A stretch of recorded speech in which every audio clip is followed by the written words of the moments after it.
Yang pertama Alia Febriana, Nuriskin Najwa Aisyah, dan Zulfa Achira. Sebagian besar lulusan perguruan tinggi akan diserap oleh dunia bisnis dan industri.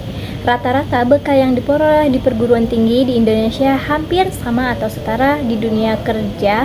Selalu akan terjadi persaingan ketat antara sumber daya manusia untuk bisa mencapai karir yang tinggi.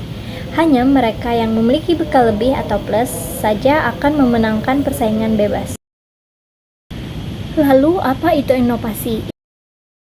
Inovasi yaitu semua jenis tindakan yang bertujuan untuk memperbaiki dan meningkatkan untuk kerja atau kualitas dari semua bentuk kegiatan dan produk kegiatan, baik berupa peranti keras atau hardware maupun peranti lunak, software, peranti keras, segala jenis peralatan atau perangkat, benda, dan lain sebagainya yang bisa dilihat dan diraba secara kasat mata.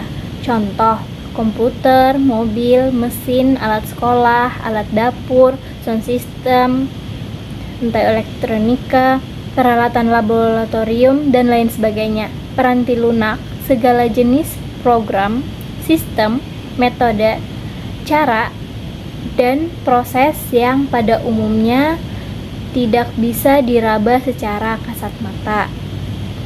Contoh, program komputer, sistem perbankan, metode pengukuran, proses pendidikan, cara-cara belajar, dan lain sebagainya.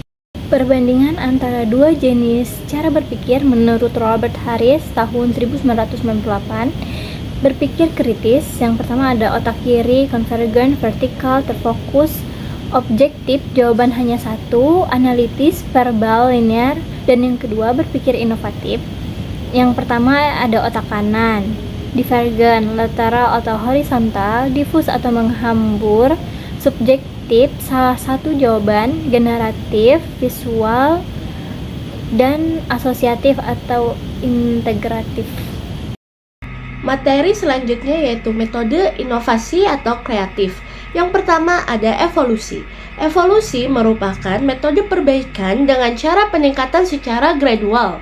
Ide baru dibangkitkan dari ide sebelumnya. Solusi baru didasarkan pada solusi sebelumnya.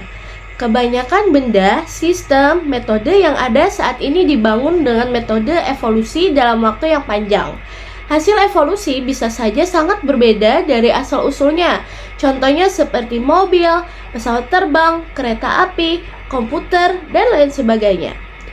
Contoh-contoh inovasi di dunia pendidikan, seperti cara belajar siswa aktif atau CBSA, guru pamong sekolah persiapan pembangunan, sekolah kecil sistem pengajaran, dan modul sistem belajar jarak jauh.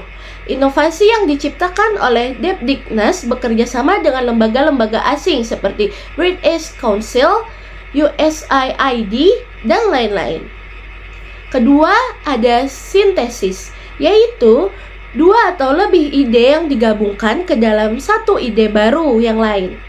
Contohnya seperti menggabungkan ide sebuah radio dengan ide teleteks, memberikan ide baru. Sebuah radio teks menggabungkan ide telepon dan ide komputer memberikan ide baru. Ada juga smartphone dan PDA. Menggabungkan ide perdagangan dan internet memberikan ide baru seperti e-business, e-commerce, e-banking, dan e-payment, dan lain-lain. Ketiga, ada revolusi. Seringkali ide baru yang terbaik benar-benar berbeda dari pendahulunya. Contohnya seperti device elektronik dari semikonduktor adalah sama sekali berbeda dibanding pendahulunya atau tabung hampa, walau fungsinya tepat sama dengan perbaikan unjuk kerja yang sangat berarti. Kedua, ada layar LCD dari bahan kristal cair menggantikan layar tabung hampa, sehingga mengubah tampilan dan dimensi pesawat TV serta monitor komputer menjadi jauh lebih tipis dan ringan. Keempat atau terakhir, mengubah banyak arah, yaitu banyak terobosan kreatif terjadi saat perhatian dialihkan dari satu sudut pandang ke sudut pandang lainnya. Sering disebut dengan keinsyapan kreatif.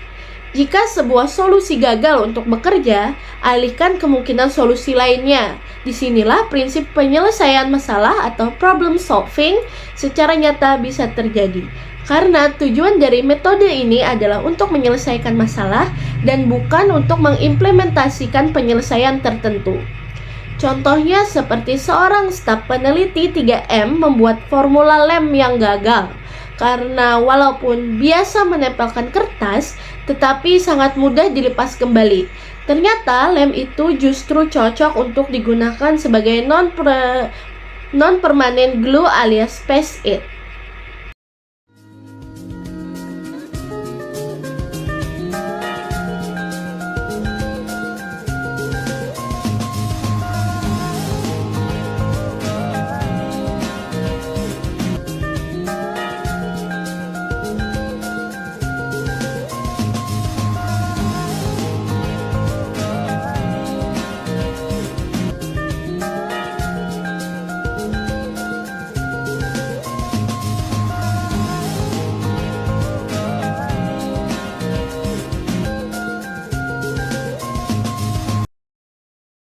Dua contoh inovasi karya bangsa. Sekelompok mahasiswa Teknik Industri Universitas Muhammadiyah Malang, Jawa Timur berinovasi mengembangkan sepeda kayu menjadi sepeda listrik bertenaga surya. Dua siswi SMP Negeri 1 Jetis, Ponorogo, Jawa Timur berkreasi membuat sepeda listrik. Kehadiran sepeda listrik diterima pasar, Fier tak ingin kehilangan kesempatan. Produksi e-bike makin digenjot di tahun 2019, bahkan lebih dari itu di tahun 2020 dan 2021. 1. Sepeda listrik karya bangsa. Anggota tim riset elektronik Bike (Ekbike) Haris Altamitra menerangkan Fakultas Teknik Universitas Brawijaya (PT UB) sudah lama memiliki sepeda goes listrik. Kemunculan sepeda ini tak terlepas dari keadaan pengguna sepeda yang biasanya hanya dapat menggunakannya pada jarak dekat sampai menengah. Sepeda biasanya bisa menanggung beban jarak sekitar 5-10 km, ujar mahasiswa PT UB ini saat ditemui Republik di UB belum lama ini. Menurut Haris, jarak tempuh dekat nyatanya masih bisa membuat pengguna sepeda kelelahan. Dari situ, dia bersama sejumlah anggota riset lainnya berkeinginan membuat sepeda yang bisa memiliki daya jelajah lebih jauh lagi sehingga mampu membantu beban para pengguna. 2. Rompi anti kanker karya bangsa. Sebuah metode terapi penyakit kanker yang bisa dipasang dalam rompi bernama electrocapacitive kanker terapi (ECCT) bakal dipaparkan penemunya yakni Dr. Warsito P.